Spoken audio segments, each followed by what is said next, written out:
Yo, it's Trent. Hope everyone's having a good day, good week so far. Almost Friday. Love that. Please sub, please share. And I raced my grandpa's car, and this is what happened, right? So, not a great story. It is good, but, personally, I still feel bad for this. I shouldn't have done it, but, I was 16, right? I had like just gotten my license maybe 3 months before this happened, right? And I was lucky enough to be gifted a like pretty old car, like I don't know if it was 1998 or 1997, what it was, right? I can't even remember the company. Like I don't remember anything about the car except the seats had a bunch of stains, like it was real old, really slow, but I was super happy to get it, right? Cuz like a free car, of course I'm going to be excited. So I used that thing for a long time, right? But my grandpa, he had just retired. He was celebrating a little bit. He got himself a Mustang, right? And he would let me drive it, but only when I was at his house, right? Because I would go visit him like pretty much every weekend, either just me or with friends. We'd go and hang out. And like when we'd want to go get food, or if I was going to pick up a friend, he'd be like, just take the Mustang. It's fine, which was really cool of him. He did not have to do that. I wouldn't have trusted me with it. And on one day, here's what happened. It was bad, right? So I'm going down this road, and to set it up, right? Just picture like a full town, right? Like restaurants on one side, train tracks on the other, and 2-lane roads going both ways, right? So I'm at the last stoplight in this little town, right? And the moment I go through the light, there's about a 2 mile, 2.5 mile stretch of just straight, little bit winding road side by side, right? But no lights, right? So there's like 2.5 miles of no lights from here to here. Now I'm in the right lane, correct? And I pull up to this stoplight, and just before I get on this 2.5 mile stretch, I look to the left, right? There's a guy who I would say is either my age or maybe he was like 18, but he was definitely under 21. He kind of looked my age. You know what I'm talking about? Like when you're driving or you're just out somewhere, right? You see someone your age, you kind of sense it. You're like, oh yeah, they're probably around my age, right? So I look over at him. Not only is he my age, but he's driving the same exact car. Or maybe it wasn't the exact same, but it was pretty damn similar. He also had a Mustang, same color, looked like the same model. Maybe his was faster. Like I don't know all that about cars, so maybe something was different, but they looked pretty much identical, right? So he looks at me and he smiles, and I'm like, well, fuck it, right? We're at the stoplight. I got my foot on the brake. I just hit the gas a little bit so it makes some noise, just revving it up a little bit. And I look at him and he does, and it's like, okay, it's like GTA, when you spin the wheels. And I looked at him, I was like, okay, I guess we're racing, right? Now, I knew, I even had the thought, even back then, you're 16-year dude, you're pretty dumb. Not all guys, but me, right? I was a little reckless. I still knew, like, this is not my car, I cannot crash this, right? But I'll still go fast, like, maybe I'd go, like, up to 80. Like, now, I go on the highway, I'll go 90, 100, right? But back then, I was still a little bit nervous, still a little bit scared, but also a bit reckless. You could tell from my other stories, right? So we just floor it. And I won't lie, he got up on me a little bit, right? But I knew we had like 2 miles. So I was like, I'm going to catch up to this dude, which means I had to go a little past 80, which I did. I catch up to him and I was scared, right? The car, it wasn't wobbling, but it just felt like we were moving really fast. And we were, right? So we're going around. Now, the only thing that would be a problem in this entire race, right, would be about halfway through the 2 miles, so like a mile in, right, there's a turnoff. There's this big, like, gas company, and these big semi trucks sometimes come out of there, right? I knew that because I had driven through there a couple times, and I knew in my head, like, it's like a 1 out of 30 chance, like, most likely. Like, I don't know the actual percentages, obviously, but, like, it's really rare. Not really rare, but most of the time you're not going to see it. If you went there every day for a month, it would happen, like, one time, right? So I'm not really thinking about it. I mean, I knew what to expect if it happened, but I was like, it's not going to happen, right? Well, we're flooring it. We're like side by side. Like I kept looking over, like very slightly, because of course I had to look at the road. Like I said, it's a little bit windy, so you got to be able to turn a little bit. So I make eye contact with him and he smiles. We're like even, right?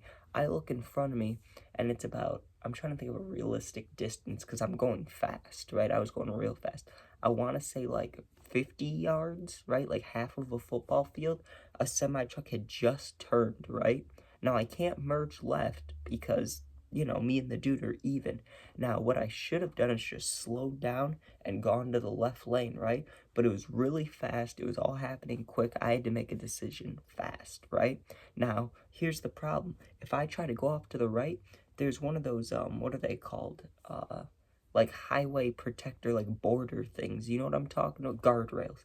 There's a guardrail right there, but it's the start of one, right? So literally where the truck is, if I go to avoid him, I'm gonna crash headfirst into the guardrail. I don't know if it wouldn't split the car, but you know what I mean? Going 80, it would be dangerous. It would total it for sure. It'd be bad.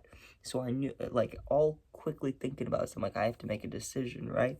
But I didn't stop and go left. I just book it right. Like, I took the hardest right ever, right? Because that road was right there. I knew I wasn't going to stay on the road, but I also knew if I turn quick enough, I won't hit this guardrail, right? Which is exactly what I did. I just, you know?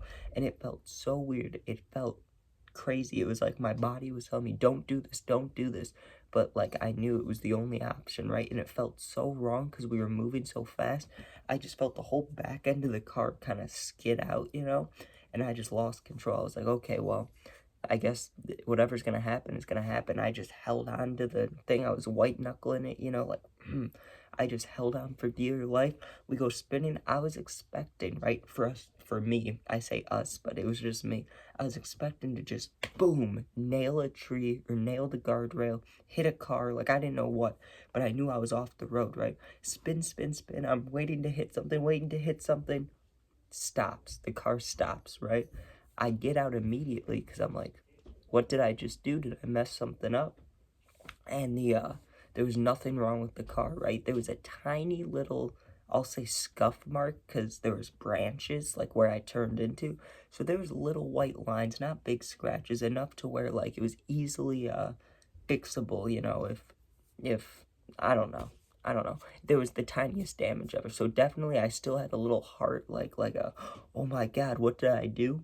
But I was also really lucky because I did not damage the car like at all. It was the tiniest little like scuff marks, not even scratches deep from these branches, dude. And I just got out of the car, I had the door open, I was off the road, right? Because the road you turn on isn't even a real road. It's like one of those gravelly roads because it's a gas company. The guardrail is right there. I like split between the two and there was all those trees. And I think because the momentum of me just whipping the wheel to the right and then I didn't hold it, I just held it straight after that.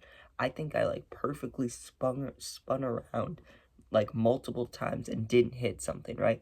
But it had the potential to be bad because the way the car was moving was it like I turned right and then it slid on the rocks like this. So the front of the car should be like this. The road's going this way. Now the front of the car is over here and we're like moving. So I easily could have smacked into a tree, like fully had my body go one way while the car stops. But I was completely fine, right? And I ended up telling my grandpa because I wasn't going to keep it from him. He was going to see it eventually, right? He wasn't mad. He was just happy that I was okay. But I told him, I was like, I shouldn't have been doing that in your car, you know? But it was all good.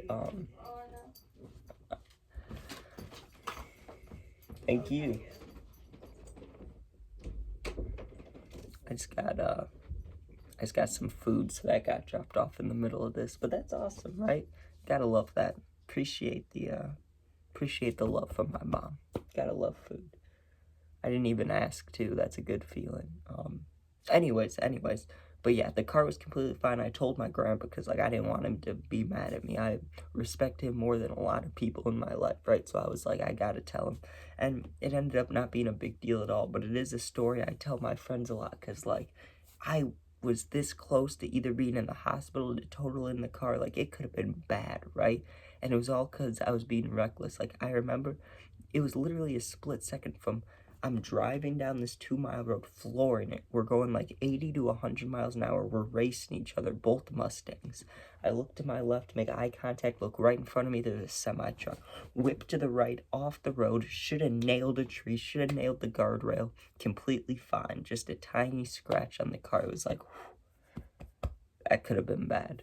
But thank you guys for watching, and please make sure to sub, share, like, comment, all that. new Fortnite season tomorrow, so you know I'll have to stream that. And if you ever need anything, my Instagram's in the YouTube bio. Just DM me. I got you. Thanks for watching, and peace out. Be safe.